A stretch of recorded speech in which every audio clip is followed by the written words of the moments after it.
I'm super excited to kick off the second last show of the year with the front page cover boy. He's not going to like me saying that. This is, of course, on this week's Farmers Weekly, after devoting 30 plus years to the plant breeding industry and recently being named New Zealand's most successful plant breeder with a Lifetime Achievement Award. You would have remembered that pesky disease, PSA, back in 2010. If it wasn't for our next guest, we wouldn't be celebrating the kiwi fruit industry where it is today because of a kiwi fruit genomic sequencing from Plant and Food Research into Puke, along with his team. As I said, recently recognised for his outstanding research in the Science New Zealand 2020 National Awards held in Parliament in Wellington a few weeks ago. Russell Lowe joins us now here on Sarah's Country. Russell, that was a nice picture on the front page of Farmers Weekly. You might have to get that one framed. What a wonderful way to end, we'll put to bed this chapter as you move on to your next. That's right. I'm not entirely disconnected from my mates at Plant and Food. I still look in there now and again. Yes, keeping a close eye on the work that you have done over such a long period of time. Let's take us back to what is described as a far cry from a wooden bungalow, a maize crop, and a pile of orchard posts in the 70s with your wife.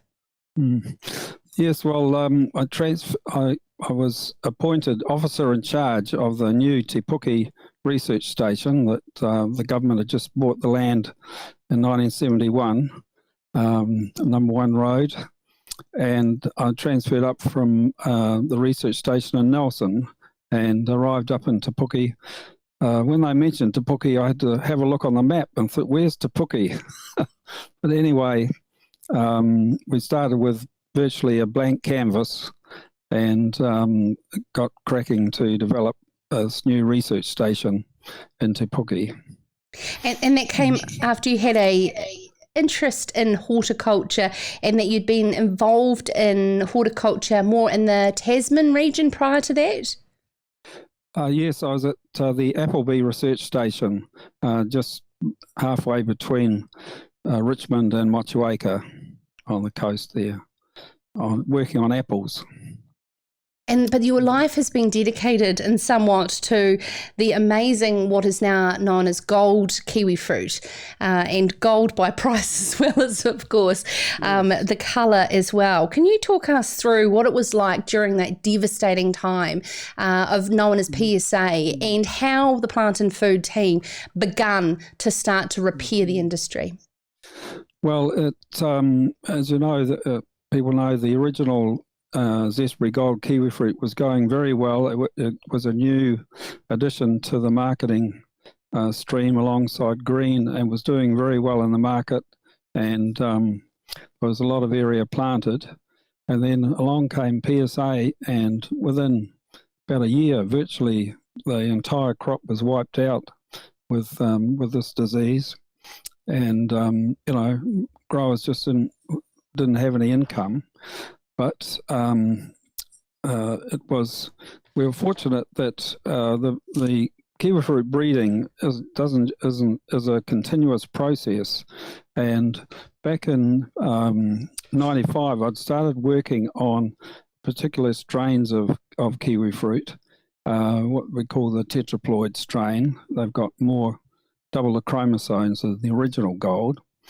And I felt it had a lot of potential to improve fruit size, storage life, and production. But the original material we started with had a terrible sour taste. So it took several generations to improve this. But by about 2008, we had a number of selections in semi-commercial production. That included the one we call Gold 3, or it's marketed as Sun Gold. And so we already had quite an area under evaluation. It was looking really good. And if we hadn't had PSA, it probably would have taken quite a few years for growers to change over, because it's quite an expense to cut off and regraft. However, PSA came along, destroyed our original gold, but we discovered that our Gold 3 was surviving quite well with minimal management, and so there was a huge push to get all that plant material grafted up on growers' properties to replace the original material. And because they were grafting onto large established plants, the production came back very quickly. Within 2 years, we were getting some gold production, and it's just ramped up every year from there. Do you think the kiwi fruit industry has been particularly privileged by government support in terms of research development? You talk about it here when you spoke with Richard Rennie in this Farmers Weekly article about the dollar for dollar investment back in the mid-80s, so in continuing right through. Would you have been able to do your work without that type of support, or am I wrong? No, you're right. We had government funding for what we call basic plant research, and then once Zespri was putting an equal amount of research into kiwi fruit, and particularly kiwi fruit breeding. So between with the government money supporting basic research and Zespri supporting the commercial development, we were able to move along quite nicely. What are some of those things that are hitting the kiwi fruit industry where certain types of practices that are happening in the orchards may need to change, and what's the industry looking to do about it? What do you mean about that? I'm just thinking, I'm just reading here in terms of things like the controversial spray, high cane and things like that, and the technologies that will be born from these types of challenges. Yes, the high cane use is a potential problem longer term, because in areas where we get low winter chilling, growers need to use high cane to promote bud burst and get a decent crop.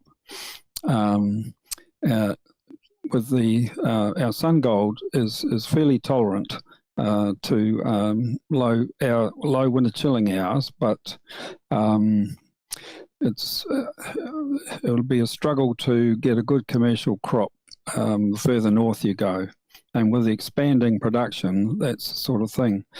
And we're all very aware of the issues around climate change.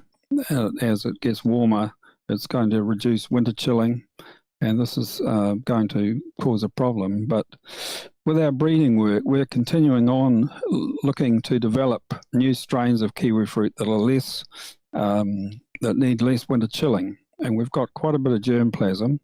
And with our Kirikiri research station up in the far north, we're able to test material in a low winter chill environment, and that'll be quite a benefit for the future to get this material that won't need high cane to develop a good crop.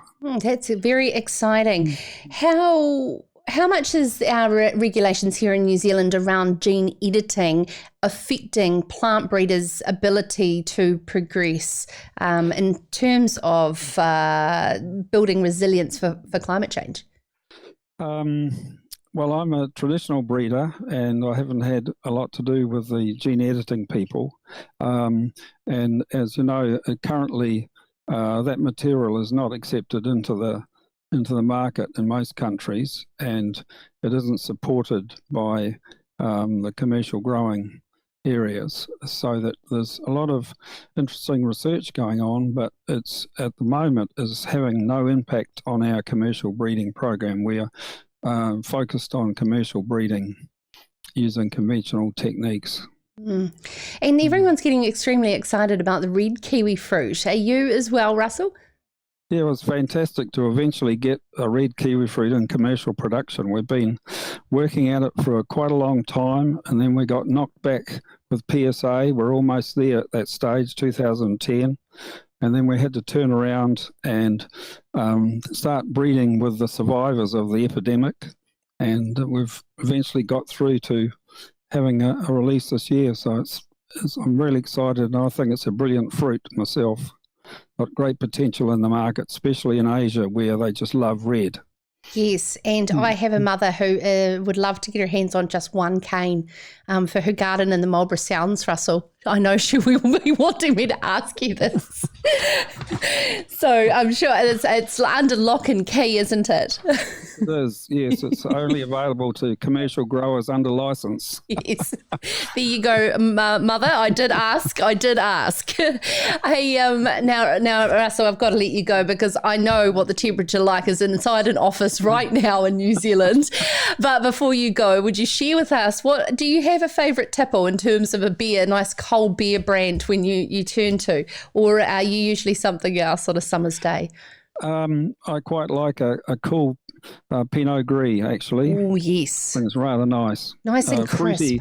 Fruity wine, and not so much, what is it, cat's pee that you get in the Sauvignon Blanc. I don't fancy that at all. I totally agree with you. You need to eat half a block of quickies each glass. Yeah, so stick with the Pinot Gris. Oh, fantastic. Congratulations on a wonderful career, Russell Lowe, and everything you've contributed to the New Zealand primary sector, and of course celebrating 30 years, but also being recognised with the Lifetime Achievement Award at the recent Science National Awards held in Parliament a few weeks ago. And you can read Russell's full story with thanks to Richard Rennie in this week's and last for the year, Farmers Weekly. It's called A Life Work of Plant Breeding. Absolutely fabulous. This is Sarah's Country.